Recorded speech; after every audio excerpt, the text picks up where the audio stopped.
La RD Congo affronte demain Madagascar à 17h et j'ai hâte de voir ce match-là, bien entendu, un match plutôt intéressant qui nous attend entre les deux équipes. Sur ce, n'hésitez pas à vous abonner et à liker, et sans plus tarder, on commence la vidéo. Donc voilà, aujourd'hui nouvelle vidéo, tout simplement, on s'intéresse à l'avant-match opposant le Congo à Madagascar. Donc c'est un match qui se déroulera demain à 17h, donc ça arrive très bientôt, bien sûr, après le match du Congo contre le Mali qui était plutôt intéressant. Donc quand on voit un petit peu côté Madagascar, on voit que que Madagascar affrontera aujourd'hui la Tanzanie en Coupe de Kosafa. Donc c'est assez bizarre de voir que Madagascar joue aujourd'hui. Ils jouent aujourd'hui et demain ils ont un match. Donc je pense que ça doit être une autre équipe qui va jouer. Puis je pense qu'il y a deux équipes différentes. Mais en tout cas, on voit que voilà, Madagascar va affronter le RD Congo. Donc c'est assez bizarre. Peut-être qu'il va faire tourner l'équipe ou peut-être que ce sera une équipe complètement différente. Je ne connais pas vraiment la situation. Mais en tout cas, on sait que Madagascar apparemment joue la Tanzanie aujourd'hui. Et également, je voulais voir quelques informations juste avant que la vidéo ne commence et qu'on s'intéresse aux compos, etc. Comme quoi, on a une information, le groupe sera réduit à quelques jours du match contre Madagascar. Il y aura pas mal de joueurs absents côté Congo.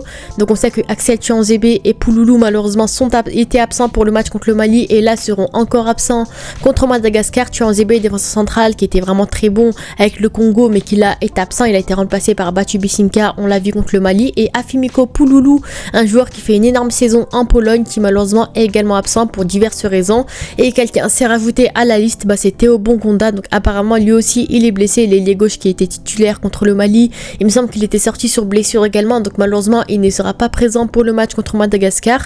Et également Cédric Bagambou quitte également le rassemblement pour des raisons familiales. Donc encore une fois un numéro 9 également sera absent, donc on voit qu'il y a pas mal d'absents côté Congo. Il n'y aura pas forcément de changements ou de renforts qui seront appelés, donc logiquement le Congo devra faire avec. Et franchement là c'est une information plutôt importante on va dire pour le prochain match. Et on s'intéresse bien sûr aux compositions probables pour le match. Donc déjà je m'intéresse à la compo de Madagascar potentiellement. Donc personnellement je connais pas forcément beaucoup les joueurs de Madagascar sans vous cacher. Donc voilà, on voit que le dernier match contre le Ghana en tout cas. Oups, j'ai pas fait la bonne chose. Voilà, quand on voit la compo, on voit qu'il n'y a pas de joueurs très connus côté Madagascar. Voilà, Lapoussin peut-être. Mais voilà, il n'y a pas de joueurs très connus, mais quand même, il faudra faire attention. Ça reste une équipe africaine, on n'est jamais sûr de ce qui peut arriver. Donc logiquement, il faudra faire attention bien sûr. Et côté Congo, on a vu au dernier match que la compo, c'était ça. Donc en 4-3-3, Berthaud dans les cages, Batu Bisinka, Bamba en défense centrale, Kaloulou à droite, Maswaku à gauche, Mutusami milieu défensif, Noah Sadiki enfin titulaire. On sait que malheureusement, voilà, notamment le cas Ndianel Bukao, apparemment il a affirmé que c'était pour diverses raisons son absence au rassemblement. Il a dit que lui, il comptait toujours sur le Congo, que c'était vraiment son pays de cœur. Donc dans tous les cas, le cas Mukao est fermé parce qu'il a dit que vraiment il comptait rester avec le Congo et que c'était pour diverses raisons. Mais Sadiki, lui enfin il était titulaire, il mérite amplement, c'est un grand talent du Congo qui malheureusement pendant un long moment il n'avait pas beaucoup de temps de jeu avec le Congo et là enfin il est titulaire. Et bien sûr Kayambe au milieu de terrain qui fait une grande saison à Watford. Et en attaque on avait Théo Bongonda à gauche et Shak Melia à droite et Samuel Essandé en pointe. Donc Samuel Essandé, on sait qu'il a marqué son premier but avec le Congo, donc je suis très contente. On sait que le Congo avait gagné le Mali 1-0. Malheureusement le match il n'était pas très accessible, donc c'était vraiment très compliqué de voir le match. Personnellement voilà, je l'ai vu avec des images un peu compliquées, donc de ce côté là c'était plutôt compliqué d'analyser un petit peu le match. Mais en tout cas on sait que Samuel Essandé a marqué son premier but en sélection et pour moi bien sûr je le verrai bien titulaire contre Madagascar. Il mérite après une bonne performance contre le Mali. Donc voici la compo que je verrai moi. Voilà, en 4-3-3 avec Dimitri Berthaud dans les cages, Maswaku à gauche, Kaloulou à droite, Bamba en défense centrale. Je verrais bien Steve Kabwadi en défense centrale à la place de Batu Bisinka, parce que Batu Bisinka, on le connaît, c'est un défenseur plutôt bon dans la rotation côté Congo. Mais Steve Kabwadi, il vient d'opter pour le Congo. C'est un nouveau joueur qui n'avait pas de temps de jeu avec le Congo et qui là potentiellement pourrait être titulaire contre le Congo. Donc moi j'aimerais bien le voir titulaire, il fait une grande saison, donc logiquement pour moi ça peut rester un défenseur intéressant. Au milieu de terrain, on voit le même milieu de terrain avec Kayambe, Mutusami, Sadiki potentiellement. Et en attaque, Samuel Essandé que je remets en pointe. C'était un bon buteur, il a bien assuré contre le Mali. Donc moi je le verrai bien encore une fois dans leur continuité et le voir également contre Madagascar avec bien sûr Simon Bonza et Fiston Mayele en remplaçant. Pour moi Fiston Mayele, j'ai hâte de le voir sous le maillot congolais parce que vu la saison qu'il nous propose, il a gagné la Ligue des Champions africaine. Fiston Mayele, très bon buteur avec le club de Pyramids en Égypte. Donc logiquement j'aimerais bien le voir sous le maillot congolais.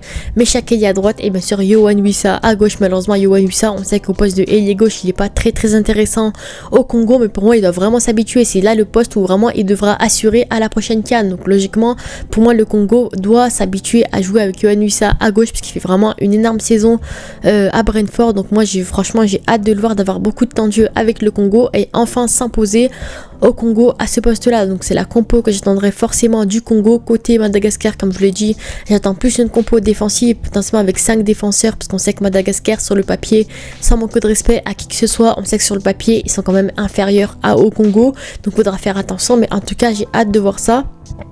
Et voilà.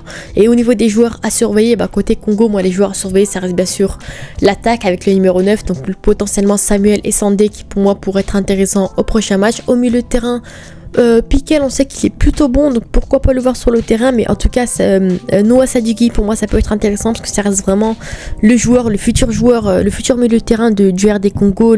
C'est un grand talent, etc. Donc moi Noah Sadiki, bien sûr, talent à surveiller. En défense c'est comme d'habitude, donc il n'y a pas forcément des joueurs à surveiller particuliers, mis à part pour moi le joueur qui sera aligné avec Chancel Mbamba, parce qu'on sait que Tuanzebe, le titulaire habituel, n'est pas présent, donc peut-être que voilà, Batu Bisinka ou Kapwadi, ça pourrait être intéressant à surveiller à ce poste là. Et dans les cages, pourquoi pas voir un Mpassi qui peut être intéressant également, ou Fayoulou, peu importe, mais en tout cas voilà, les gardiens de but c'est pas un grand problème, mais en tout cas c'est la compo que j'attendrai potentiellement côté Congo.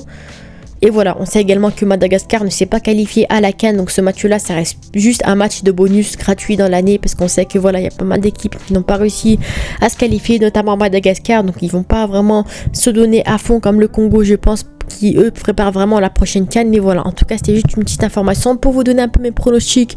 Moi je vois une victoire 2-0 du Congo potentiellement. J'espère en tout cas que ce match sera diffusé, parce que vu la catastrophe au dernier match, il n'y avait pas de diffusion, c'était vraiment très compliqué. Donc là j'espère que le match sera diffusé, que le Congo va assurer, et voilà, que Madagascar va se battre également pour gagner potentiellement. Mais en tout cas je pense que le Congo peut gagner ce match là 2-0 potentiellement. Dites-moi vos avis en commentaire. Sur ce, n'hésitez pas à vous abonner et à liker. On se dit à la prochaine. Ciao.